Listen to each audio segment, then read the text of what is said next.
Не бих нарекла вчерашния ден, тази нощ и тази сутрин хаос.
Разбира се, трудности има. В момента продължава обработката на секционните протоколи.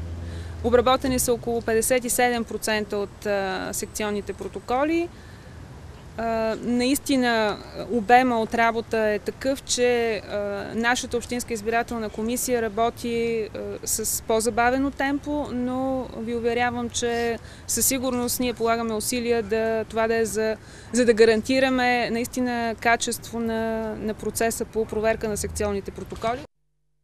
До 3 часа през нощта представители на секционните комисии са държани в училищата без да бъдат извозвани. Ние висяхме пред училището в Люлин в един автобус и чакахме да тръгнем, защото тук има задръстване, нямаме право да тръгнем. В самата зала Универсиада хората чакат по 5-6 часа да бъдат повикани за отчитане на резултатите. Около 4 сутринта масово започнаха да напускат със секретните протоколи и чувалите с бюлетини. Това са въпросните протоколи, които са секретни, запечатани и трябва да бъдат предадени. Да, ето ги. Значи това са въпросните секретни протоколи с номерата, с абсолютно всичко. Вие си ги разнасяте така бюлетините насам? Фърлихме малко от тия празници, ги фърлихме, че тежат. Тръгваме си. Защо си тръгвате? Носите бюлетини? Безобразие! Връщаме си бюлетините. Ето вижте на какво. Лоша организация, по-лоши избори. От тия никога не съм била. От 10 години хода по избори. Направихме опит да стигнем до Общинската избирателна комисия. Може ли да влезем? Не. А защо? Там не ни пускат.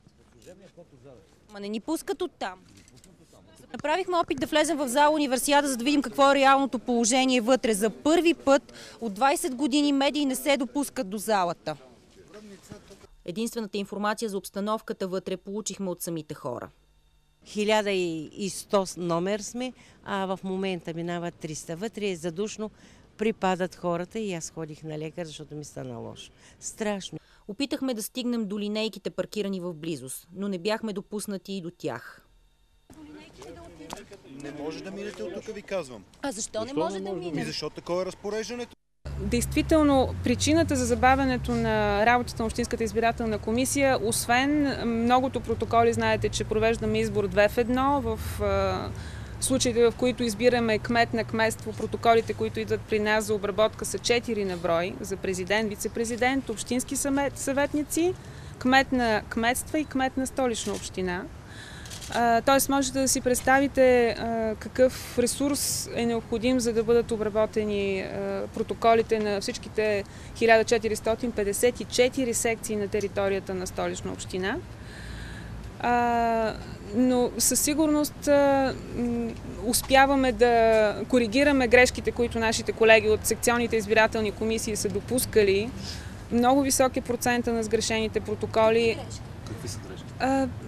Вероятно, причината за грешките е това, че все пак колегите и ние работим по нов закон. Изборния кодекс, знаете, сега се прилага за първи път. Ние сме провели, разбира се, обучения с нашите колеги от секционните избирателни комисии. Но какви са грешките? Грешките са при изчисления, вписване в отделни редове, чисто технически грешки. В никакъв случай не може да се говори за манипулации или каквото и да било, което би могло да повлияе на вота. Но ние съвместно с тях, не случайно Изборния кодекс предвижда редица гаранции за законосъобразното отчитане на вота на гражданите.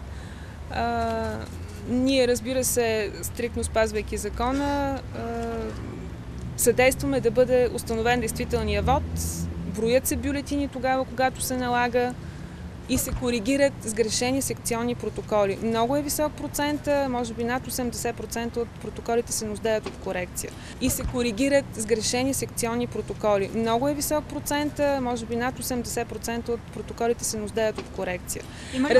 Разбирам вашия интерес. Аз разбрах какво коригирате, какви са техническите грешки. Това ще повлияе ли по някакъв начин? Не можем да изброим всички технически грешки.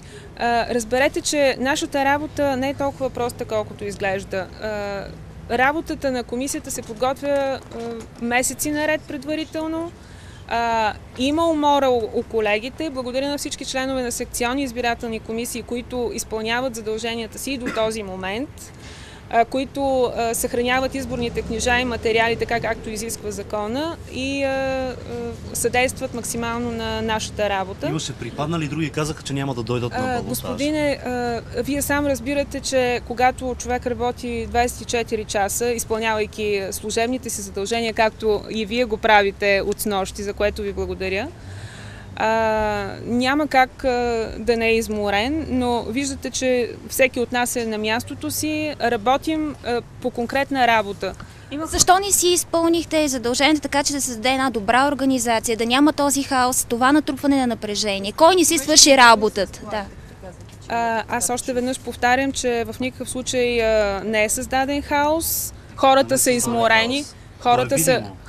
Къде е видимо? С нощи хора изнасяха бюлетини, изнасяха протоколи, прибираха ги вкъщи. Това не е ли хаос? Направете разграничение между това, че член на секционна избирателна комисия е сгрешил свой протокол и организацията, която ние сме създали за осигуряване на медицинска помощ, за осигуряване на колички за придвижване на изборите. Аз говоря за това, че хора изнасяха бюлетини. Разбирате ли, това е... Всички чували... За опоручаването на изборите. Това е въпросът, който ви задаваме в момента. Няма абсолютно никакви... този избор на софиянци при тази ситуация, която... До 3 часа през нощта представители на секционните комисии са държани в училищата без да бъдат извозвани. Ние висяхме пред училището в Люлин в един автобус и чакахме да тръгнем, защото тук има задръстване, нямаме право да тръгнем. В самата зала Универсиада хората чакат по 5-6 часа да бъдат повикани за отчитане на резултатите. Около 4 сутринта масово започнаха да напускат със секретните протоколи и чувалите с бюлетини. Това са въпросните протоколи, които са секретни, запечатани и трябва да бъдат предадени. Ето ги. Значи това са въпросните секретни протоколи с номерата, с абсолютно всичко. Вие си ги разнасяте така бюлетините насам. Фърлихме малко тия празници, ги фърлихме, че тежат. Тръгваме си. Защо си тръгвате? Носите бюлетини. Безобразие. Връщаме си бюлетините. Ето вижте на какво. Лоша организация, по-лоши избори. От тия никога не съм била. От 10 години хода по избори. Направихме опит да стигнем до Общинската избирателна комисия. Може ли да влезем? Не. А защо? Там не ни пускат. Не ни пускат оттам. Направихме опит да влезем в зала Универсиада, за да видим какво е реалното положение вътре. За първи път от 20 години медии не се допускат до залата. Единствената информация за обстановката вътре получихме от самите хора.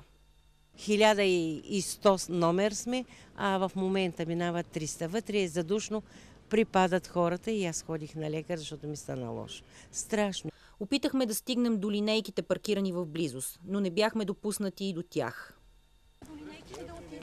Не може да минете от тук, ви казвам. А защо не може да минете? Защото такова е разпореждането.